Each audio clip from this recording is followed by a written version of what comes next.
I'm getting awesome, you're getting awesome, we're getting awesome, yeah, that's what I said now. I'm getting awesome, you're getting awesome, we're getting awesome, yeah. Hey everybody! I'm back! Got a 2009 Lexus LS430, no, Zilla, Lexus LS460. It's baller, dude. It's good stuff. Doing both sides of the valve cover gaskets. Common to leak around the high pressure fuel pump. Let me show you how to do it. There's a clip right under here, and usually you use a tool like this to pop it out, and then it just came right out of there, which is nice.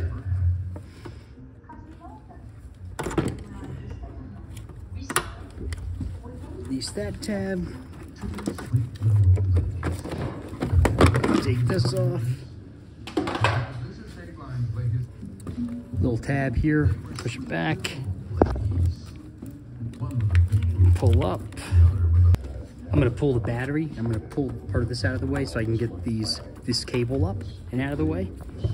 Since these are power lines, I'm gonna go ahead and disconnect the battery so that if this touches anything, I don't pop any fuses or start a fire. I'll fast forward here, Ray. Oh. Look, there's a 10th connector we want to undo. This guy here. Pop, pop. This line here. Push down on the little, kind of a locking piece. Just push it down. Keeps it secure on there. Pinch these tabs, pull it back. Stick it over here. Look, some half butt technician worked on this. That's why this is loose. Go ahead and take this off. If you can't do this, don't bother doing any of this. When I went to take out the battery tray, there's a whole bunch of crap shoved around these bolts in here. So you had to loosen up all that crap. I used the vacuum to suck it out so that I could get a bite on the bolts. These are 10 millimeter. Just pop those off.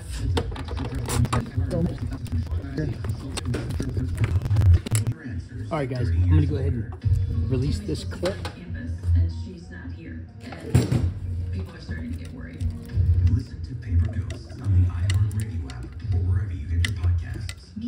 I'm gonna use a tool kind of like this. If you're a hack, you're just gonna go ahead and reach in there with some snips and cut it off. But we try to do things correctly. In fact, you don't need to undo this clip right here. You can just undo this 10 millimeter bolt head. So let's undo that 10 millimeter bolt head. This one over here. There's one right behind it. Do any of the ones that are easy to get to. And then we're gonna go ahead and take this fuel pump out.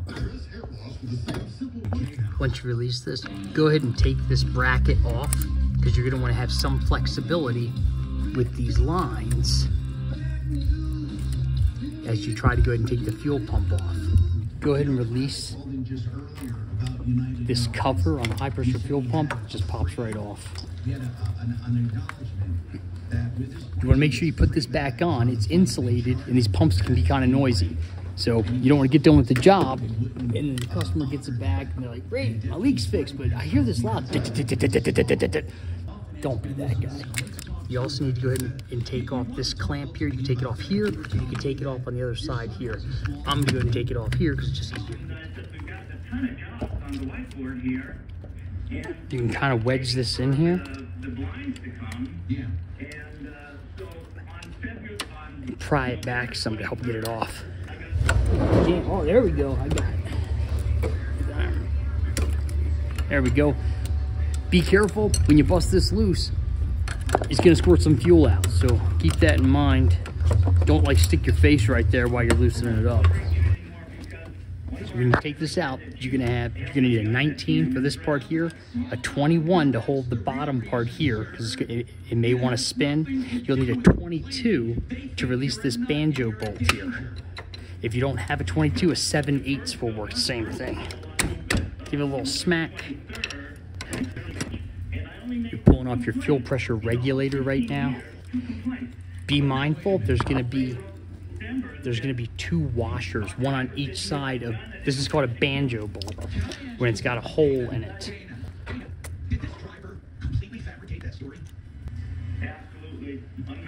There's the top washer. Here's the bottom washer. It goes on each side. Do not double gasket. Put 2 on one side and none on the other. 1 on each side, guys. Try to put them back the same position that they came off on if you don't have new ones to put on. Ideally, perfect world, you'd have new ones to put on. Clearly, this is not a perfect world. But you got the best looking tech helping you out.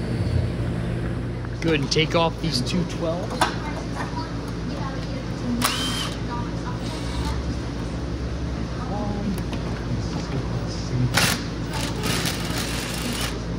I didn't think that was gonna work, guys. It actually busted it loose because I got the big bad Milwaukee. This is a man's tool. Ain't no questioning here. This is a man's tool. Yeah, I said it. It's a man's tool.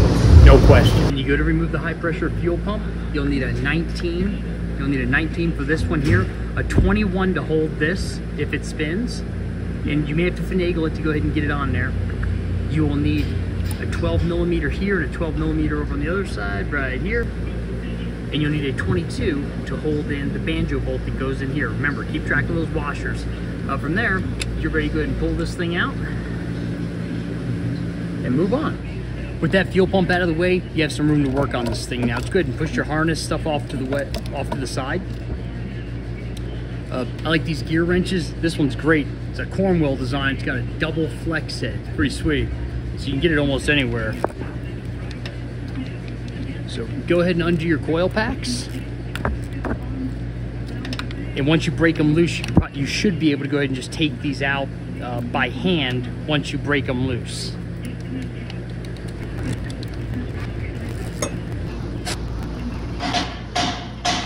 Once you busted those loose, you can go through with your hand and get ready for the next step. All right, here's the trick on getting the coils out. I'm not even charging you guys, but if you want to send me some money, that'd be awesome. You're gonna want to remove this bracket. You got a 10 millimeter bolt here, right here. I'm just gonna take this thing all the way out. You gotta release this little black clip here, pry it up. Pry it up. Then push up on this tab. If it's real stiff, try to just massage it over, give it a little love, all right? You gotta help it release. You gotta talk to it. It don't work unless you talk to it. There you go. I guess it does work if you don't talk to it. But I thought about talking to it.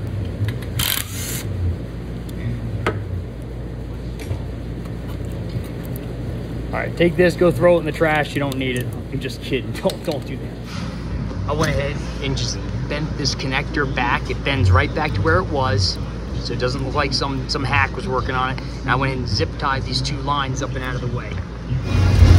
I can't stress it enough, guys. Give yourself plenty of working room so you don't get frustrated.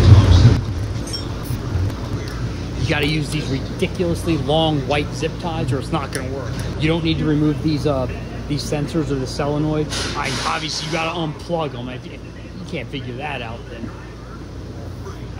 you must have voted for Joe Biden. Go through, take out these 10 millimeter bolts around the edge, and then these 2 that we took out that had the 12 millimeter heads would make, I forgot what number I was at, 14, 15.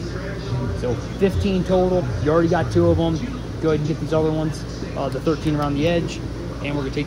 Once we loosen it up, we should be able to go ahead and finagle the coils out of there. Go ahead and get your snap-on electric ratchet out. Tearing crap off.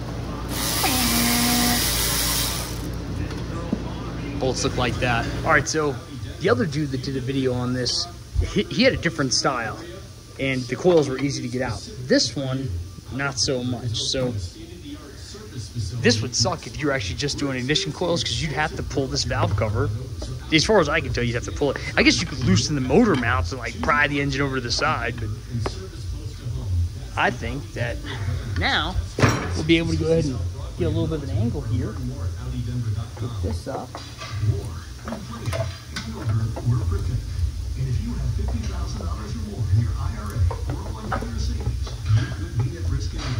So we got the other one out.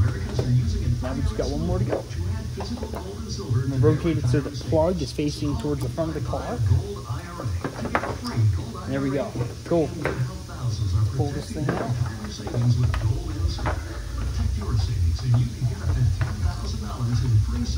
I'm pulling up. I'm going to rotate it towards me. Slide it right out. We're ready to go and put the new seals in it. We want to clean up all of our mating surfaces, and then we'll go back together. To do this high pressure fuel pump seal, once you have the valve cover out, go ahead and take your flathead screwdriver.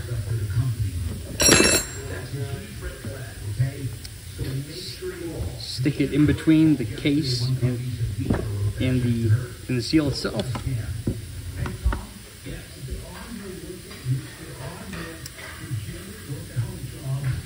Give it a little smack.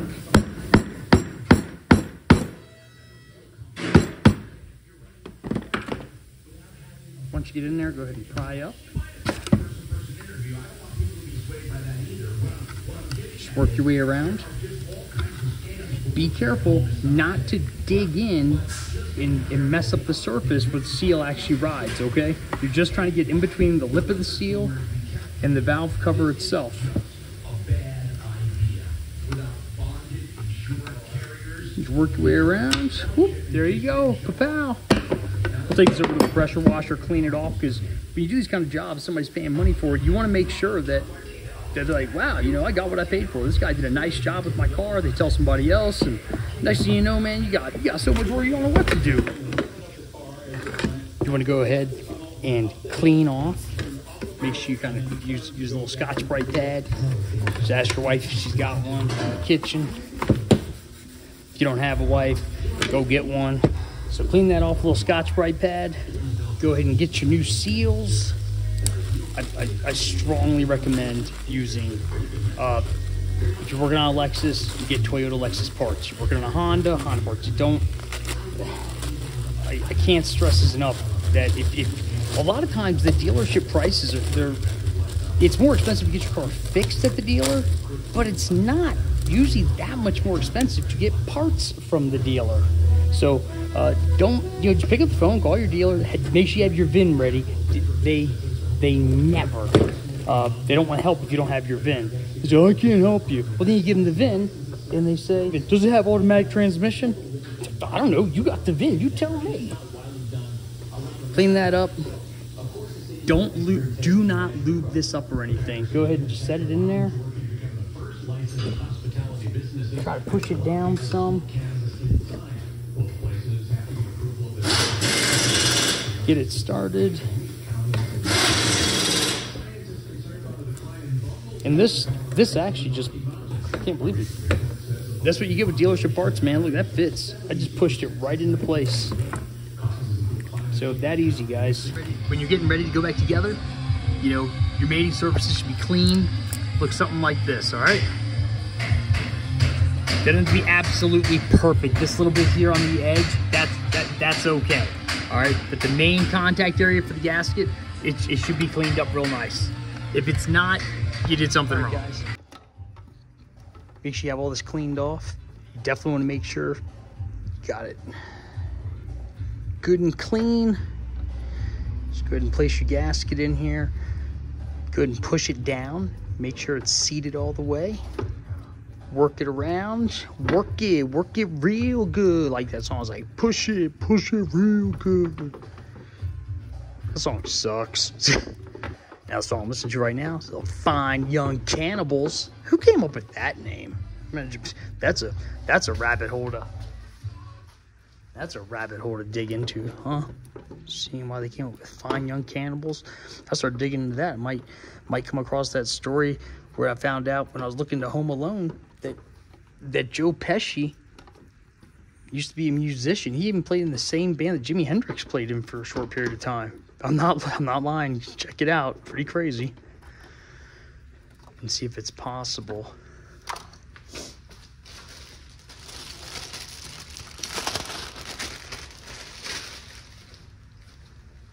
I'm just curious. I want to see if it's possible to put them on the wrong side.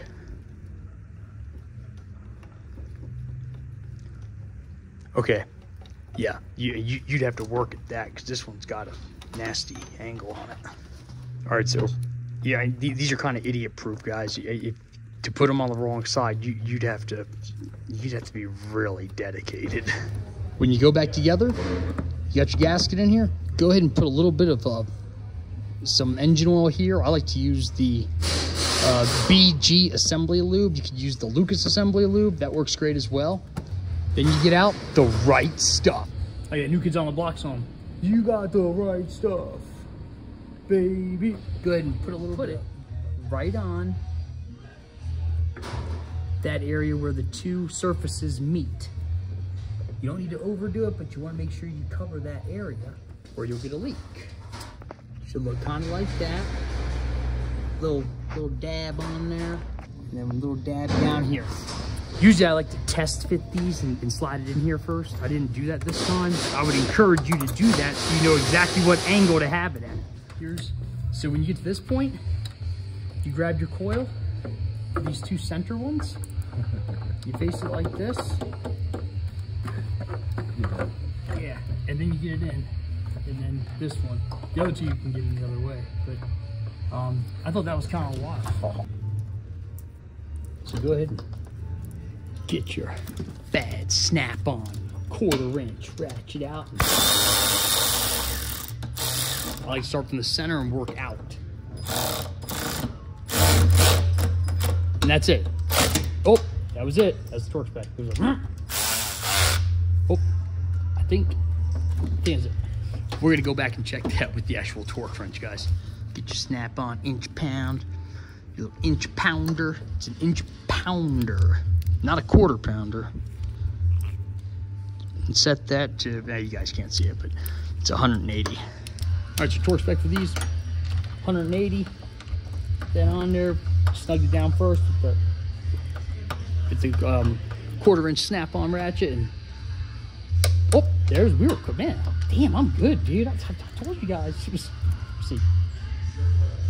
Oh, look, I wasn't even a 1/4 turn off on what the torque spec was. Damn, I'm good. I told you guys, God's really blessed me. Just want to share the knowledge. You want the guy whose hands have been touched by God? That's right. That's me. You got this back on. Go put your bolts back in. You tighten them down to either 7 foot-pounds or 84 inch-pounds or 1 of the electric ratchet. So that's, remember, it's not just all right. So put those in and get it torqued up. I don't care which one you do. I give you the spec for all of them. All right. Remember, guys, torque spec for this is 180 inch-pounds. I showed you with the snap-on 1/4 inch. It's a and that's the torque spec. And that's what I said. And then I put the torque wrench on there, and I was less than a 1/4 turn off of the torque spec. It was awesome. It's the Duden type, right? Yeah, that's right. With these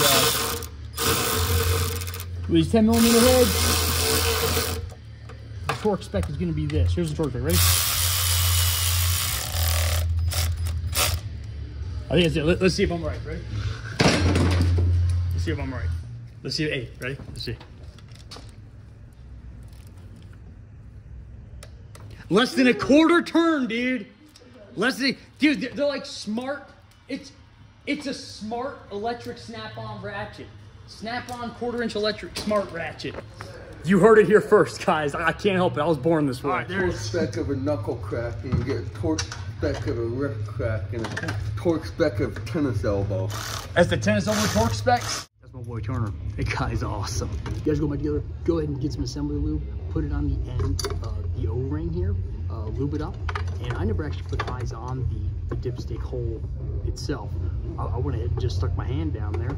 Tried to line up where the bolt hole secures to the valve cover, and you put your hand down there and try to line this up, and you'll find. Here's how you do it. I'm just gonna, I'm feeling the hole. Is that it? Am I close? I'm really struggling here. I thought I was gonna put it right in there.